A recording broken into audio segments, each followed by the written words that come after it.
السلام عليكم. في 2010 الولاية الأمنية ديال القنيطرة عرفت واحد المسلسل ديال عمليات القتل متوالية اللي وصلت لثلاثة ديال القتلى. والغريب والعجيب في هذه القصة هو أن هاد الضحايا والقتلى كانوا كلهم نساء معلمات، أي أن القاتل كان كيستهدف فقط المعلمات. وهاد الجرائم كانت كلها في شهر أكتوبر ديال 2010. وهاد الجرائم وقعت في مدينة القنيطرة، وبالضبط في سيدي يحيى وسيدي سليمان وبالقصيري وسيدي قاسم، ثلاثة ديال المناطق من مدينة القنيطرة. وفي كل مرة كان اختيار الضحية من نساء المعلمات. هنا من طبيعي ولات واحد الهالة ديال الخوف والهلع في صفوف المعلمات على الخصوص، لأنهم عرفوا راسهم مستهدفات وكثرت الهضرة والناس ولات كتهضر على هذا الموضوع بزاف. وكثر من هادشي كاين اللي بدا كيزيد شي حوايج من الخيال ديالو، وهادشي اثر على الساكنه والمواطنين ديال مدينه القنيطره. واحد النهار واحد المعلمه ما جاتش للمدرسه اللي كتقري فيها. هاد المعلمه كان في عمرها 25 عام وكاريه في واحد الحي الشعبي غير بوحدها. المهم ما جاتش هذاك النهار، عيطوا ليها صحاباتها في التليفون ما كتجاوبش. الغد ليه نفس الشيء، ما جاتش للمدرسه. عاودوا عيطوا ليها صحاباتها، تليفونها طافي. هنا شي معلمات صحاباتها قالوا غادي نمشيو عندها في كتسكن.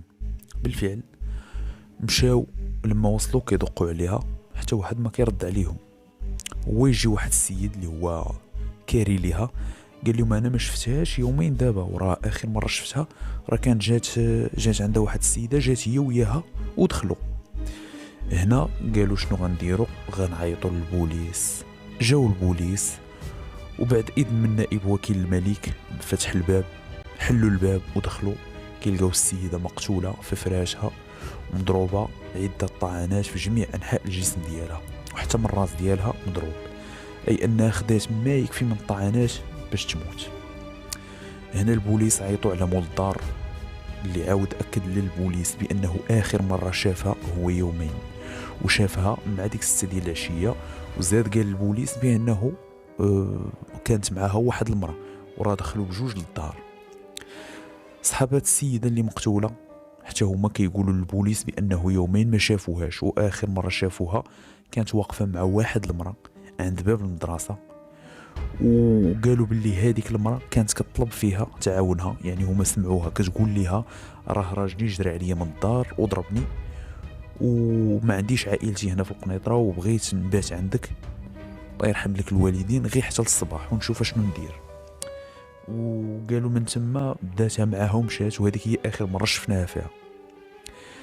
هنا البوليس عاودوا عيطوا لهذاك مول الدار اللي كاري عنده المعلمه المقتوله، وقارنوا الاوصاف ديال المراه اللي جات مع المعلمه اللي عطاهم السيد. عيطوا لي باش يعطيهم الاوصاف ديال السيد اللي جات مع المعلمه، وقارنوها مع الاوصاف اللي عطاو هذوك المعلمات صحاب هذيك المعلمه المقتوله. كيلقاو نفس المواصفات، مرة قصيرة ورقيقة ولابسة جلابة زرقاء ودايرة زيف كحل. المعاينات اللي داروا البوليس تبين ليهم من خلالها بأن السيدة ماتت وهي ناعسة، أي اللي قتلها خلاها حتى نعسات، لأنهم ما لقاوش شي أثر ديال المقاومة. والغريب هو أنهم ما لقاوش ما يدل على أنه كاينة سرقة، لأنهم لقاو البسطام فيه الفلوس محطوط حدا القتيلة، ولقاو فيه تقريبا شي 16,000 ريال. هنا البوليس تأكدوا بأن القتل ما كانش بدافع السرقة، ولكن كان بدافع القتل فقط. واخا نخليو هاد الجريمة ونمشيو للجريمة الثانية اللي وقعات بعد الجريمة الأولى ب4 أيام. هاد الجريمة كانت حتى هي معلمة، واحد المعلمة بسيدي قاسم، حتى هي ساكنة بوحدها تقريبا، في عمرها 28 عام. لقاو مقتولة بنفس الطريقة، مضروبة عدة طعنات في الصدر ديالها، وحتى هي تقتلات وهي ناعسة في فراشها. هنا تزادت حالة الخوف والرعب، وخاصة المعلمات. دازت تقريبا مدة أسبوع كيلقاو الجريمة الثالثة اللي حتى هي واحد المعلمة كتسكن في سيدي يحيى تقتلات وفق سيناريو اللي تقتلات به المعلمات الآخرين. هنا مني كيتكرر نفس الجريمة، وخاصة جريمة القتل في نفس المدينة، كيتفتح واحد المجال خصب ديال القيل والقال كل واحد كيبقى يأول من عنده، الناس كتبدا تزيد فيه وكتطلق شي اشاعات ما كايناش، وهذا الشيء هو اللي كيزيد يخلق واحد النوع كبير من الخوف والرعب، وما كيطمئن المواطنين وساكنة المدينة حتى كيطلق القبض على المجرم. هنا الوالي ديال ولاية أمن القنيطرة استنفر جميع الوسائل البشرية والمادية اللي عنده وجميع المصالح الأمنية، وكتفوا الجهود باش يعثروا على هذه المجرمة اللي عرفوها مجرمة ماشي مجرم من خلال هذيك الطريقة اللي كتقتل بها، ومن خلال الشهود اللي كانوا كيقولوا البوليس بأنهم آخر مرة شافوا الضحايا شافوها وهي معها مرة. كيف قلنا والي الأمن قرر واحد الخطة ونصبوا واحد الفخ اللي غيطيح هاد المجرمة. بعد ما عقدوا واحد الاجتماع في العمالة ديال القنيطرة اللي ترأسها والي الجهة هذيك الساعة، وكان فيه والي الأمن ومندوب وزارة التربية الوطنية والتعليم ورؤساء مصالح إقليمية معنية حتى هي بالموضوع. هذا الاجتماع عرف واحد النوع من الحزم والجدية. اقترح والي الأمن واحد الخطة في هذا الاجتماع، هو أنهم يزرعوا واحد العدد كبير من المفتشات الشرطة في عدد من المدارس اللي يمكن تكون هدف، وهنا وافقوا على هذه الخطة، وبالفعل داروا مفتشات في جميع المدارس ديال المدينة، واختاروا هذه المفتشات وفق واحد المعايير خاصة ديال أنهم لابد يكونوا مفتشات قصار شوية ورقاقات. علاش؟ لأن هادوك المعلمات اللي تقتلوا كانوا كلهم قصارات ورقيقات، ورجحوا أن المجرمة تقدر تكون كتستهدف هذا النوع من المعلمات. دونك هاد المفتشات لعبوا واحد الدور ديال المعلمات في المدارس، ودازت 2 ديال الأسابيع على هاد الخطة، ولكن ما كاين حتى شي نتيجة. ولكن في واحد العشية واحد المفتشة غادية خارجة من المدرسة وهزة الحقيبة ديالها في يدها، كتفاجئها واحد المرأة لابسة شي حوايج كيبينوا بأنها ما فحالهاش، وطلبات منها تعاونها وقالت ليها باللي راجلها جرى عليها. دونك قالت نفس داك الشيء اللي سمعوها هادوك المعلمات، كتقول هذيك القتيلة الأولى كتقول ليها بأنني جرى عليا راجلي وضربني وما عنديش فين نبات وما عنديش عائلتي هنا في القنيطرة. هنا وبالتنسيق مع الفريق ديال البوليس قالوا البوليس لهذيك المفتشة ما تسرعيش وخذيها معك.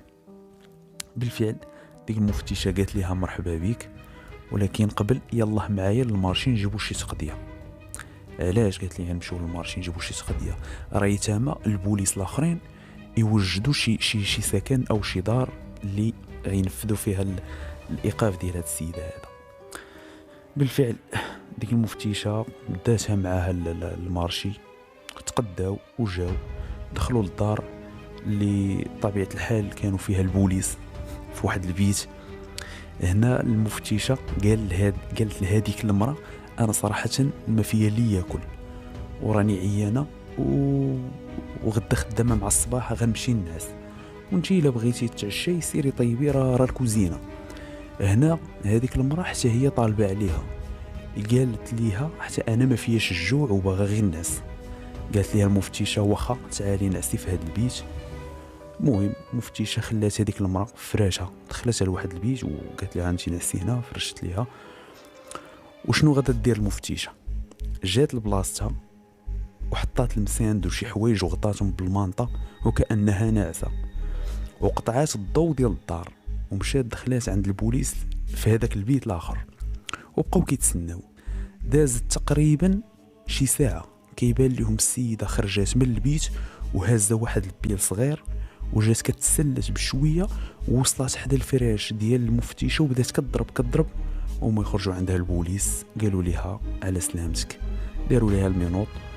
ولكن كاينه واحد المفاجأة، هي انه بعد ما اتصلوا بالفريق ديال البوليس اللي متربص في الشارع اللي كان معاهم الوالي بنفسه، اللي قال لهم حلوا الشرجم وعطيوا اشاره بهذاك البيل.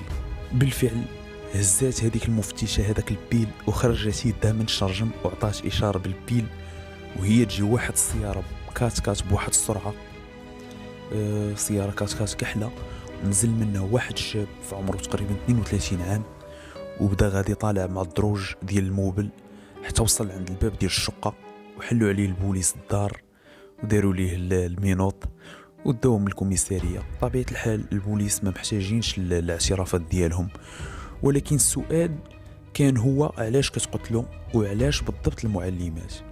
هذيك المرة كتقول بأن هاد السيد كيعطيني 5000 درهم مقابل أي معلمة قتلناها، وهو كيقول أنا كنكره المعلمات، وقال للبوليس بأنه كان كيعرف شي معلمة وكان حتى قرب يتزوج بيها ومشى تزوجات واحد آخر، وطبيعة الحال بقى حاقد. وبما أنه هو ولد عائلة كبيرة وعنده إمكانيات أنه ينتقم لراسو، حط راسو في هذا الموقف ومشى بالمؤبد هو وهذيك السيدة اللي كانت كتقتل.